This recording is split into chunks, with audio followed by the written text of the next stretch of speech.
तुम्हीच म्हणला होतात ना आता सक्रातीला लय चांगलं तुला हे करीन म्हणून, आता कशाला मागं सरता? दिलेला शब्द पाळावा लागतो का नाही? हा? ते म्हणती थांबा थांबा आता मला काहीच घ्यायचं नाही, चांगल्या सोनाराच्या दुकानात नेऊन घालती तिथं महाग पुढं पुन्हा आड महाग पुढे वीर होती तितक्या ह्याच्यात ती करावं प्रतिष्ठा जाते. ती म्हणते नाही नाही हेच घ्यायचंय मला. तसं या म्हणले आता पाया पडू नका, तुम्ही शट आहेत नष्ट आहेत कपटी दुष्ट आहेत, तुम्ही देऊ शकत नाही. पाया पडून तुम्ही असणाऱ्या माझ्या वरदानाचा असणार त्या ठिकाणी म्हणले अपमान करू नका किंवा जिरवण्याचा प्रयत्न करू नका. काही काही बोलू लागल्या अति नदीन तोसी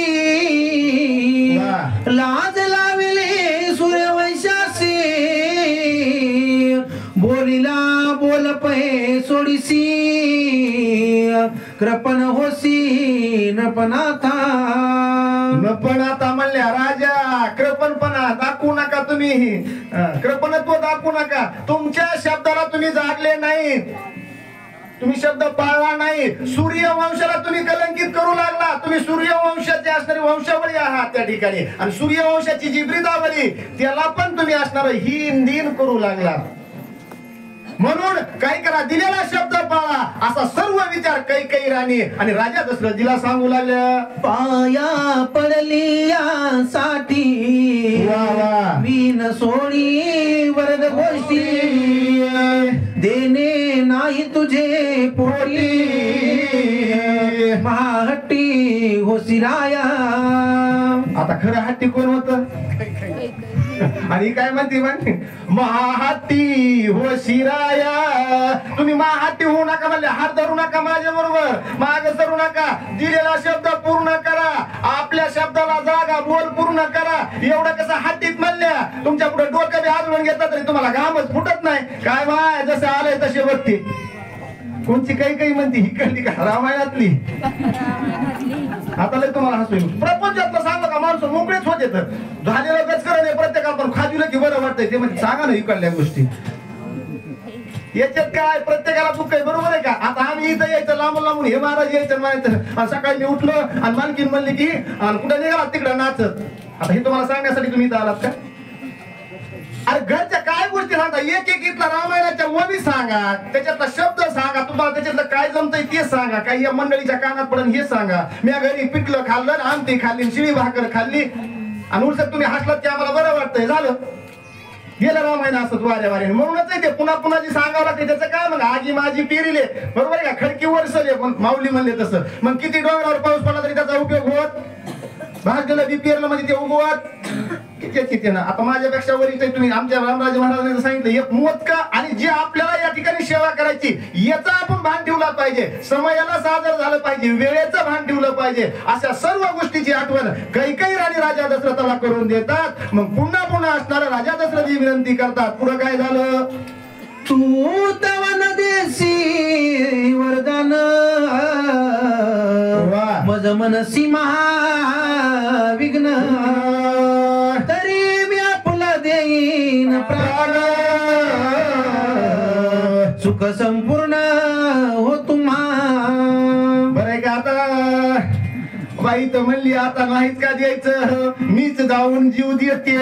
आता तर सुखाने खाताना तुम्ही माझ्यासाठी तुम्हाला लय गदर आलाय का? ती म्हणली सुखी देते म्हणली, आता मी प्राण देते. मला जर माझी नाही पूर्तता केली तर राहून तरी काय उपयोग आहे? मी आता जाऊन जीवच देते.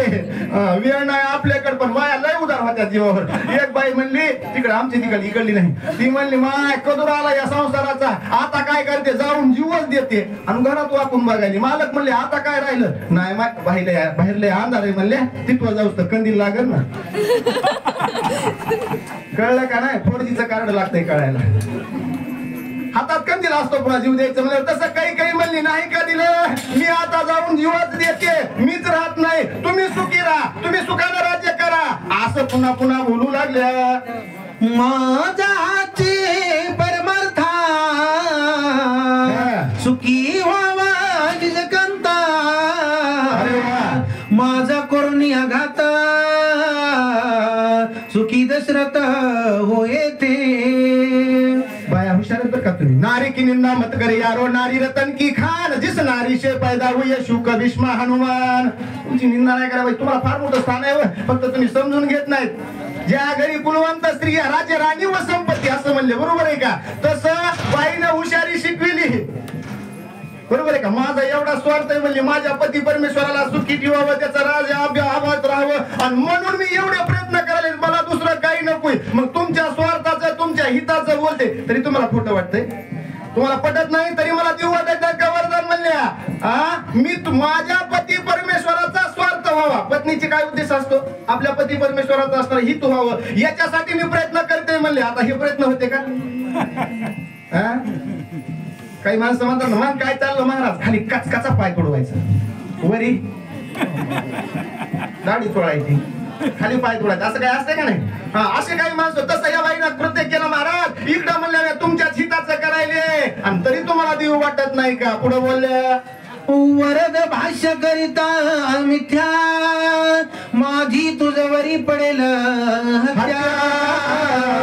मग तू अभिषेकी रघुनाथा, सुख समजता होईल. नाही का द्यायचे वरदान? खोटे करायचे का तुम्हाला? मी हत्या करते, मी माझा प्राणत्याग करते. मग माझ्या प्राणत्यागाच्या हत्येचं पातक तुमच्या माथेवर, मग सुखी राहा. घ्या पातक बनल्या डोक्यावर. किती अडचणीत बोलायला, किती अडचणीत, म्हणून यांना कमी समजी जाऊ नका बरं का. वेळच नाही, पण 1-2 मिनिटं घेतो. आता नाराज झाला तरी काय नाही, 5 मिनिटात ओळखी. संन्यासी महाराज होते, तुम्ही दाढीवर लय रटा दिलाय शिंदे महाराज, तसं म्हणजे जाऊ नका ना. घागर ओढून आमचे बैराम महाराज झाले, तर इकडे थोरात महाराज आहेत, रामराजे महाराज आहेत, इकडे मजूर दाढा. तुम्ही दाढ्या धरल्या प्रत्येकाच्या, दाढीवरच बोलायला. तसं का गेलं? मला लहानपणी सोबत राहिलेले म्हणून मला म्हणलं अगोदर बोलले तुम्ही यायच्या अगोदर. चला, आणि त्या महाराजा काय म्हणले? महाराज जुन्या काळामध्ये काही नव्हतं महाराज, अशा बँका वगैरे काही नव्हत्या, आपले आणले ते गटुड. ते म्हणजे महाराज एवढं आमचं जापतीला होत्या, की तिकडे यात्रा करून येणार म्हणजे तीर्थयात्रा. ते म्हणजे काय नाही बच्चे, हम किसी को हात नाही लागा. ते बोले तुम तुम्हारे हिसाब से रखो. ते म्हणजे तूच तुझं पुरून ठेवली ना महाराज. द्रव्याची गुंडी पुरवून ठेवली आणि गेले हे महाराज. दर मुक्काम करत करत यात्रा करता गेले. मी सांगायलो कशासाठी? लक्षात ठेवा, तुम्ही हुशार आहे. आणि आली यात्रा करून. ते म्हणले महाराज माझं गटुड ती चरवी नाही ना, कुठे? तिथंच बघ म्हणले, जिथं ठेवलं तिथं. आम्ही कुणाच्या ह्याला हात लावीत? आम्ही पैशाला हात लावीत? दुसऱ्याला फक्त खिशात टाकलेले जमते असत का? कसं महाराज म्हणतात ना, आम्ही पैशाला हात लावीत. तसं ते म्हणले मी बघितलं नाही तुझ्या, तू उडत. ते म्हणले नाही ना, डोकं आपटून घ्यायला लागलं. काय म्हणले? इतकं मोठं माझं ठेवलेलं विश्वासानं येणं गायब केलं. गेलो रडत तिकडून एक आल्या माता म्हणल्या. त्या म्हणल्या महाराज काय झालं? अहो मी तीर्थयात्रेला गेलो, एवढ्या मोठ्या मंदिरात वाटलं या महाराजापाशी मी गुंडी चरवी ठेवली म्हणले द्रव्याची, त्यानं गायब केली. त्या म्हणल्या असं आहे काय? तुम्ही इकडेच थांबा, तुमची इकून करते म्हणल्या. हिनं सांगितलंय आपली ती खाट वाकळची काही पांगराच्या वटाळ्या काय म्हणतात त्याला, वळकटी आहेत का, त्याचं गटुडं बांधलं. आणि ते म्हणले महाराज मी यात्रेला चालले, एवढं आमचं तुमच्यापाशी. ते म्हणले हो तुम्ही तुमच्यात खुणाला ठेवा, पण कुठे ठेवू म्हणल्या? सांगा ना, सांगा ना म्हणलं. यानं जिथं चरवी सरकवली होती तिथं जाऊन बाईनं काय केलं? ती वरकटीचं ठेवलं. यांना वाटलं याच्यापेक्षा हे गटुडं मोठं या, की हे गटुडं वरकटीचं तिथं ठेवलं. तिथली ती चरवी काढली. महाराज या जय हरी घातला, पायच धरले. महाराज म्हणले माय तुमच्यामुळे हे निघलं. तुमच्या लक्षात आलंय का नाही? तुम्ही किती हुशार आहेत. वळकटूचं गटुडं तिथं ठेवलं, तिथली ती द्रव्याची चरवी काढून आणून दिली एका बाईनं, जिच्या हाती पाण्याची दोरी ती जगाचा उद्धार करी. पण तुम्ही या काही सारखं तुमच्या जीवितलं हे गोड वीस काय कानात वरती जाऊ नका.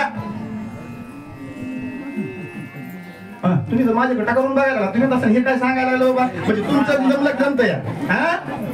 टाकी जाऊ नका. आता हे राम असणारे लक्ष्मण असणारे जन्माला येत असतात, हे संस्कार घडत असतात. त्याच्यामुळं या काही वाटेनं त्या ठिकाणी आपल्या पती परमेश्वराला अडचणीत घातलं. बघा महाराज एवढा सर्व अनर्थ झाला का? माझ्या हत्येचं पातक तुम्हाला लागल, पुन्हा तुम्ही सुखानं तुमच्या रामाला राजगादी द्या, असं काही बोलतात. अति उग्र कैकईचे वचन तेने रायासी आले, सवेची पडे मूर्छा भ्रमे मन रायाचे. भ्रमित झालं महाराज, ते चक्कर आली. असे काही शब्द असतात बोलल्याबरोबर माणसाला चक्करच येते व भ्रमिष्ट होतय, चक्कर येऊन पडतय. मूर्छा आणि राजा दशरथीला धरणीवर कोसळले. एवढं बाई बोलल्याच्या नंतर पण सांगता कुणाला? दात बी आपले वड बी आपले. आता घरानं नेता कुणापाशी का नेता येते? जीव कहे दंत को तुम 32 माय अकेली माय, एक बार टेढ़ी चलो तो 32 गिर जाए. 32 काय म्हणले? तू एकटीच आहे जीभ. ती म्हणली मी जर वाकडी झाले का? काय म्हणताय माणूस?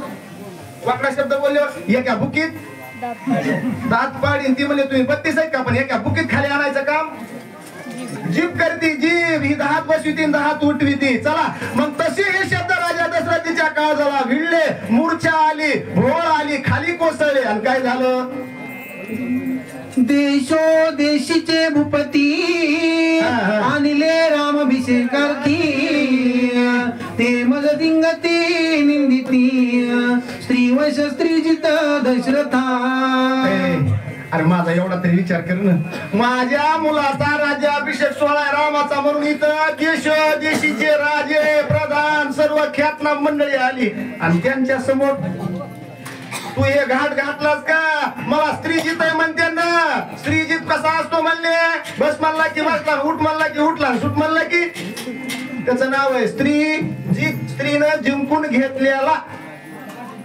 मालकीन म्हणून तीच परवे काळ आहे का नाही तुम्ही लय मुडके हलवलात म्हणजे तुम्ही ते काम करतात काही की तसं करी जाऊ नका बरोबर आहे का काय म्हणते मी फिरलं महागारी लगेच चांगल्या कामाला तर येत जाऊ नका असं रामायणाला कुठे चांगल्या कामाला जात असेल तर जाऊ द्यायचा पण तुमचं आपलं बरं आहे तुम्ही सर्व बुद्ध घेतलं येतात इथं रामायणाला तुमचं तुम्हालाच आहे आणि आम्ही किती बी बटुडं बांधलं तरी अर्ध तुमच्याकडे येते आपोआप असणार बरोबर आहे का इथं तसं काही काही असणाऱ्या बोलू लागल्या राजा दशरथजीला राजा दशरथजी म्हणले एवढं तरी माझं असणारं राग म्हणले या सर्व राज्यामध्ये मला हिनपणा येईल सर्वजण मला स्त्रीजित म्हणतील काय उपयोग आहे एवढा तरी विचार कर ना काही काही राजा दशरथजी बोलतात प्रधानादि जन समजता घरोघरी निंदिती बहुता निंदा पात्र मी निश्चिता वनोर वनार गुणाथा दवडिता हो होता हो पण याचा विचार अगोदर करायला पाहिजे होता ना हे म्हणले घरोघर माझ्या नावाची निंदा होईल डंका वाजल कशानं रामाला जर मी वन मसाला पाठवला तर सर्वजण माझी निंदा करतील मी निंदनीय अवस्थेचा होईल म्हणले एवढा तरी तू विचार करणं पतीच्या प्रतिष्ठेचा विचार पत्नीला करायला पाहिजे का नाही पण तुम्हाला लय मोठेपणा वाटतो त्याच्यामध्ये माणसात बोलायचं आपला तोरा दाखवायचा याच्यात काही जणांना माता मारले असतोय मोठेपणा असतोय का नाही बोलायचं नाही तसं घरात उमऱ्याच्या आतमध्ये घ्यायचं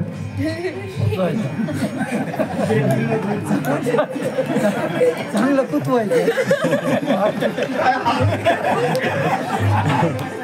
हसवायला